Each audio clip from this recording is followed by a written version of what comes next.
Now there are problems, I grant you, with certain creationist movement types, not exclusively Christian ones. I mean, there are creationist type movements within the Islamic world, and that, but it's primarily the Christian groups that are concerned, that people are concerned about in the States. And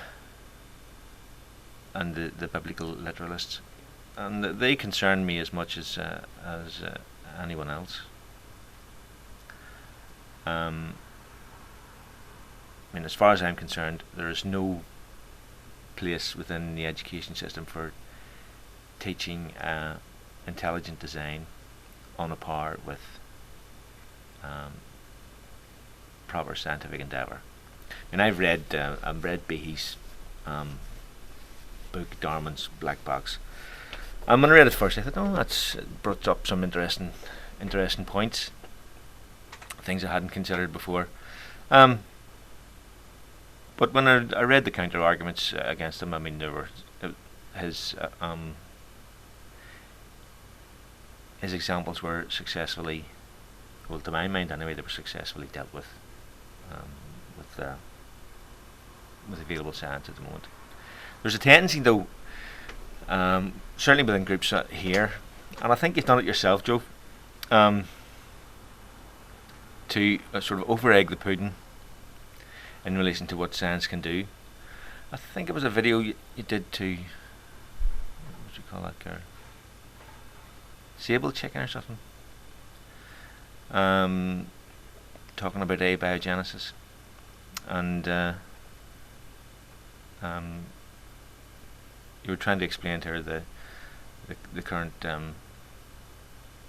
theories about abiogenesis and special clays and stuff like that. But you put this across as if it was just basic, well understood chemistry. But I think you overplayed it, to be perfectly honest, because if it was basic, well understood chemistry, then obviously they would have done the work by now, and someone would have a Nobel Prize for creating life already. They haven't done so. So they haven't cracked that yet. They may do, they may not. But if there's a naturalistic explanation for it, I'm sure they will find it. But I don't think it helps to overemphasize things that the problems that do exist. They need to be recognised that yes, those problems exist, and be upfront about what the problems are and how they think they're going to be addressed, and why they think they will be addressed using the scientific method. But I don't think it helps to just sort of, it'll be alright, it'll all work out in the end, and of course it'll be solved, and of course it'll be sorted. I don't think that helps. Small criticism.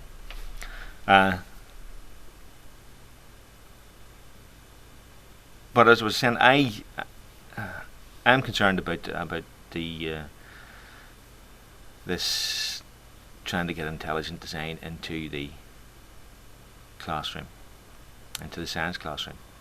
Now, in saying that, I don't think it should be simply not talked about, because I mean, you will get people coming from a background where they've heard about intelligent design quite a bit. So I mean, it should be addressed if it's brought up as a topic for conversation in class. It should be addressed, certainly, and should be tackled for its failings. But there's ways of doing that, and this is one of the things that I find irksome about the new atheist movement, is just trying to belittle people.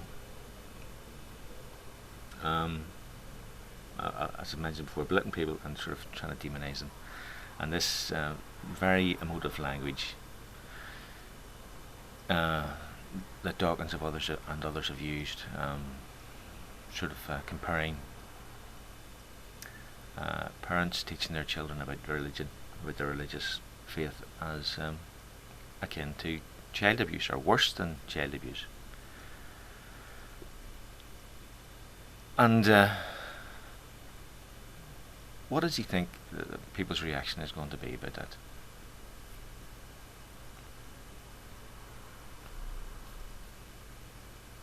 Because I know what my reaction would be. If he was sitting in front of me and was saying to me, right, Hugh, I'm sorry, but you're a child abuser, he'd get a kick in the balls for his trouble. That's one of the good things about being a Catholic, by the way. You can always go to confession afterwards. You can always go to confession afterwards. No, but does he really think that this sort of language, people are just going to start tugging their forelock? Oh yes, Mr. Dawkins, sir, you're so clever, and you're so right, and we're such thick fools that we'll just give up all that we hold dear and come trundling after you, who has told us that at bottom the universe has blind, pitiless indifference to the plight of human beings, that there's no good and no evil. That's one of the things that I find funny. He talks that there's no good and no evil, and yet he says religion's evil. Does it exist, or does it not exist? Anyway, so I mean, what sort of drag this all the way back again? What worries me about it is that this will inevitably lead to violent conflict. It's only a matter of time before some headbanger will go into a church or a mosque or a synagogue and torch it in the name of atheism. It's only a matter of time. And people who think that atheists are not capable of such things, Dawkins even talked about he couldn't even imagine an atheist destroying some like a World Heritage site or some fantastic piece of ancient civilizations sculpture or something like that. The way the Taliban did, blew up those big statues of, was it Buddha? You couldn't even imagine that. Well, he doesn't obviously know anything about fucking history.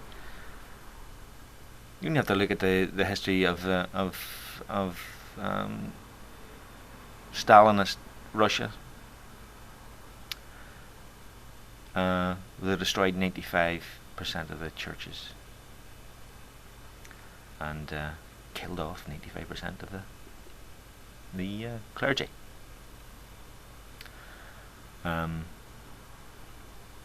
So this will happen as this progresses.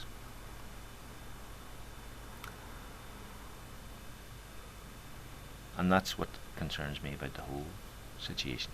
I'm not interested in playing the game about whether there is a God or whether there is not a God. But there are no new atheist arguments. There are no new theist arguments. I'm not interested in playing the game. I'm only interested in the possible outcomes of playing the game. And I think people need to be thinking long and hard before they start